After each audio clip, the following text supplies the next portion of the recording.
Assalamualaikum warahmatullahi wabarakatuh.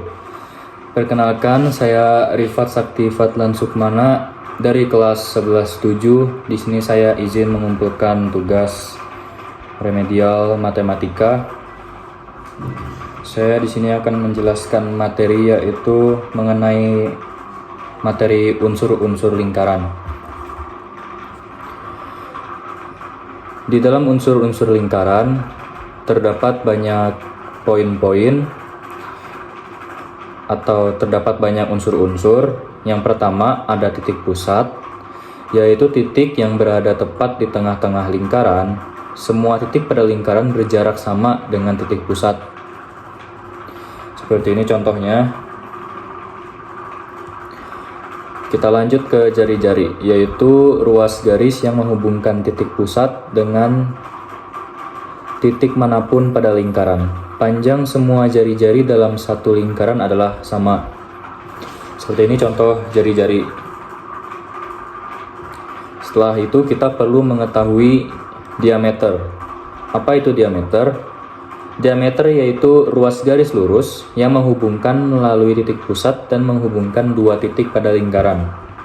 Panjang diameter adalah 2 kali panjang jari-jari. Atau dalam rumusnya, diameter sama dengan 2 jari-jari. Seperti ini contoh diameter.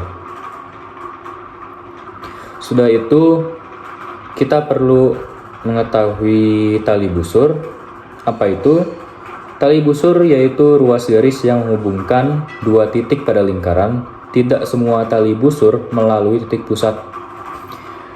Jadi, ruas garis yang menghubungkan dua titik pada lingkaran dan tidak harus melalui titik pusat. Contohnya bisa seperti ini. Setelah itu kita perlu, di unsur lingkaran ini terdapat lagi busur. Busur adalah bagian lengkung dari lingkaran yang dibatasi oleh dua titik pada lingkaran. Busur adalah bagian lengkung dari lingkaran yang dibatasi oleh dua titik pada lingkaran. Jadi bagian lengkung di lingkaran. Contohnya seperti di gambar ini. Sudah itu kita perlu mengetahui juring. Apa itu juring? Daerah yang dibatasi oleh dua jari-jari dan busur. Mirip seperti potongan pizza. Jadi inilah contoh foto juring, unsur juring. Sudah itu kita perlu mengetahui tembereng. Apa itu tembereng? Tembereng adalah daerah yang dibatasi oleh tali busur dan busur. Jadi tembereng dibatasi oleh tali busur dan busur. Itulah daerah tembereng. Bisa kalian lihat di fotonya seperti ini. Kita lanjut lagi. Setelah itu ada sudut pusat. Sudut pusat adalah sudut yang terbentuk oleh dua jari-jari. Titik sudutnya adalah titik pusat lingkaran. Contohnya seperti ini. Sesudah itu ada lagi sudut keliling.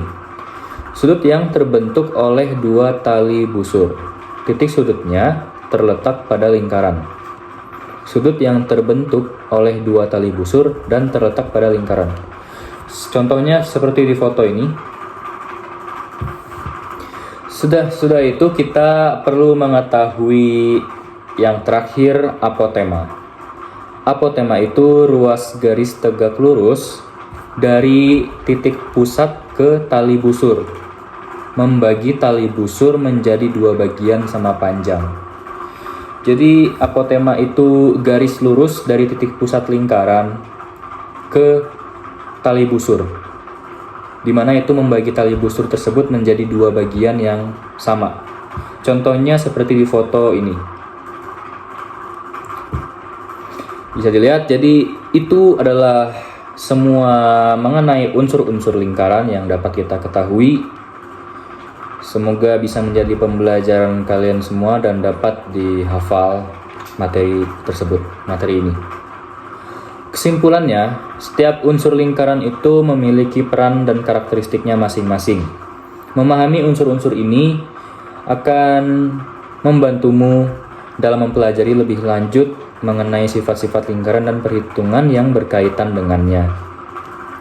Jadi, cukup penting bagi kita untuk mempelajari unsur-unsur lingkaran ini, karakteristik lingkaran ini, agar bisa membantu dan dapat mempelajari lebih dalam mengenai sifat-sifat lingkaran selanjutnya.